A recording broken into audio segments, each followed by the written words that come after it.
അനുമതിയില്ലാതെ ശബരിമല ശ്രീകോവിലിലെ ദ്വാരപാലകരുടെ സ്വർണ്ണ വിഗ്രഹപ്പാളികൾ ഇളക്കിയ സംഭവത്തിൽ തിരുവിതാംകൂർ ദേവസ്വം ബോർഡിന് കനത്ത തിരിച്ചടി. ചെന്നൈയിലെ അറ്റകുറ്റപ്പണികൾ നിർത്തി സ്വർണ്ണപ്പാളികൾ തിരികെ സന്നിധാനത്ത് എത്തിക്കണം.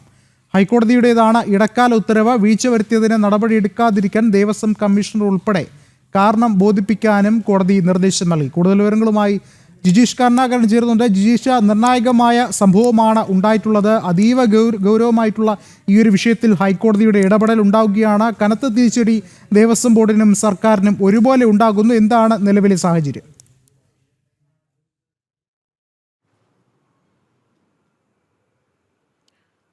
വിഷ്ണു പറഞ്ഞതുപോലെ തന്നെ ഒരു കനത്ത തിരിച്ചടി തന്നെയാണ് സർക്കാരിനും ദേവസ്വം ബോർഡിനും സ്വർണ്ണപ്പാളികൾ ഇളക്കി കൊണ്ടുപോയതും അനുമതിയില്ലാതെ കൊണ്ടുപോയതുമായി ബന്ധപ്പെട്ട കമ്മീഷണറുടെ ഒരു നിർദ്ദേശം അല്ലെങ്കിൽ അതുമായി ബന്ധപ്പെട്ട് കോടതിക്ക് നൽകിയ റിപ്പോർട്ടിന്റെ അടിസ്ഥാനത്തിൽ കോടതിയിൽ നിന്ന് ഉണ്ടായിരിക്കുന്നത്. കാരണം ഇത്തരത്തിലുള്ള ഒരു വീഴ്ച ആവർത്തിക്കാൻ പാടില്ല, ഇത് മുമ്പ് നൽകിയിട്ടുള്ള ഉത്തരവുകളുടെ ലംഘനമാണ് എന്ന കാര്യമാണ് പ്രധാനമായും കോടതി ചൂണ്ടിക്കാണിച്ചിരിക്കുന്നത്. സുരക്ഷാ മാനദണ്ഡങ്ങളെല്ലാം പാലിച്ചാണ് ഇത്തരത്തിൽ കൊണ്ടുപോയത് എന്ന കാര്യങ്ങൾ, ദ്വാരപാലകരുടെ സ്വർണ്ണപ്പാളികൾ കൊണ്ടുപോയത് എന്നൊരു മറുപടിയാണ് അവിടെ ദേവസ്വം ബോർഡ് നൽകിയിരിക്കുന്നത്. എന്നാൽ അത് പൂർണ്ണമായും തന്നെ എല്ലാ ചട്ടങ്ങളും ലംഘിച്ചുകൊണ്ടാണ്, ഉത്തരവുകളെല്ലാം പാലിക്കാതെയാണ് എന്ന കാര്യമാണ് കോടതി ചൂണ്ടിക്കാണിച്ചത്. അതുകൊണ്ട് തന്നെ കർശന നടപടികൾ ഉണ്ടാകും. നടപടികൾ എടുക്കാതിരിക്കണമെങ്കിൽ അല്ലെങ്കിൽ അത്തരത്തിൽ നടപടികളിൽ നിന്ന് ഒഴിവാകണമെങ്കിൽ അതിനുള്ള കാരണങ്ങൾ ബോധിപ്പിക്കണം എന്ന കാര്യമാണ് പ്രധാനമായും ചൂണ്ടിക്കാണിച്ചിരിക്കുന്നത്. ദേവസ്വം ബോർഡ് പറഞ്ഞത് താന്ത്രിക നിർദ്ദേശത്തിന്റെ അടിസ്ഥാനത്തിലാണ് സ്വർണ്ണപ്പാളികൾ ഇളക്കിയത് എന്ന കാര്യമാണ് അവർ പറഞ്ഞിരിക്കുന്നത്. ശബരിമല ശ്രീകോവിലിന് മുന്നിൽ ഇരുവശത്തുമുള്ള ദ്വാരപാലകരുടെ ഇത്തരത്തിൽ സ്വർണ്ണപ്പാളികൾ, ശില്പങ്ങളിലുള്ള സ്വർണ്ണപ്പാളികൾ ഇറക്കിയത് താന്ത്രിക വിധി പ്രകാരമാണ്. അത്തരത്തിലാണ് കാര്യങ്ങൾ നടത്തിയിരിക്കുന്നത്. അതിൽ ഏതെങ്കിലും തരത്തിൽ അനുചിതമായി ഒന്നും ചെയ്തിട്ടില്ല എന്ന മറുപടിയാണ്. അത് കോടതിക്ക് പൂർണ്ണമായും തന്നെ തൃപ്തികരമായിരുന്നില്ല.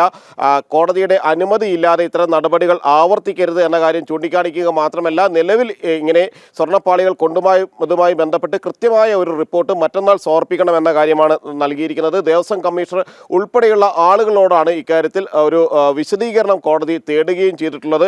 അതുമായി ബന്ധപ്പെട്ട് നൽകിയിരിക്കുന്ന മറുപടികളൊന്നും തന്നെ അത് തൃപ്തികരമല്ല എന്ന് കോടതി ചൂണ്ടിക്കാണിക്കുകയും ചെയ്തിട്ടുണ്ട്. സ്വർണ്ണപ്പാളികളുടെ അറ്റകുറ്റപ്പണികൾ സംബന്ധിച്ച് എല്ലാ ഫയലുകളും ദേവസ്വം ബോർഡ് മറ്റന്നാൾ കോടതിയിൽ ഹാജരാക്കണം. ഇത് സംബന്ധിച്ച് നൽകിയിട്ടുള്ള മുഴുവൻ ഫയലുകളുടെയും വിശദാംശങ്ങളാണ് പ്രധാനമായും കോടതി തേടിയിരിക്കുന്നത്. ഇടക്കാല ഉത്തരവിൽ ആണ് ഹൈക്കോടതി പ്രധാനപ്പെട്ട നിർദ്ദേശങ്ങൾ പലതും വെച്ചിട്ടുള്ളത്. ശബരിമല ശ്രീകോവിലിന് മുന്നിലുള്ള ദ്വാരപാലകരുടെ സ്വർണ്ണപ്പാളി അനുമതിയില്ലാതെ ഇളക്കി അറ്റകുറ്റപ്പണിക്കായി കൊണ്ടുപോയതുമായി ബന്ധപ്പെട്ട് വിശദമായ ഒരു വിലയിരുത്തൽ തന്നെയാണ് കോടതിയുടെ ഭാഗത്തു നിന്ന് ഉണ്ടാവുകയും ചെയ്തിരിക്കുന്നത്. ഇതിൽ കോടതിയുടെ വിമർശനങ്ങൾ, ഇക്കാര്യത്തിൽ ശക്തമായ വിമർശനങ്ങൾ തന്നെയാണ് ഉണ്ടായത്. ആവശ്യത്തിന് സമയം ലഭിച്ചിട്ടും ദേവസ്വം ബോർഡ് മുൻകൂർ അനുമതി വാങ്ങിയില്ല എന്ന് കോടതി വാക്കാൽ തന്നെ പറയുകയും ചെയ്തു. ഇത്തരത്തിൽ സമയം ലഭിച്ചിട്ടും അതിൻ്റെ നടപടിക്രമങ്ങൾ പൂർത്തിയാക്കാതെയാണ് തുടർ നടപടിയിലേക്ക് അല്ലെങ്കിൽ സ്വർണ്ണപ്പാളികൾ ഇളക്കിക്കൊണ്ടുപോകുന്ന ഒരു ഘട്ടത്തിലേക്ക് പോയത് എന്ന കാര്യം കോടതിയുടെ ചൂണ്ടിക്കാണിക്കുകയും ചെയ്യുന്നുണ്ട്. വിഷ്ണു, ശരി, ജിജീഷാണ് വിവരങ്ങൾ നൽകിയത്.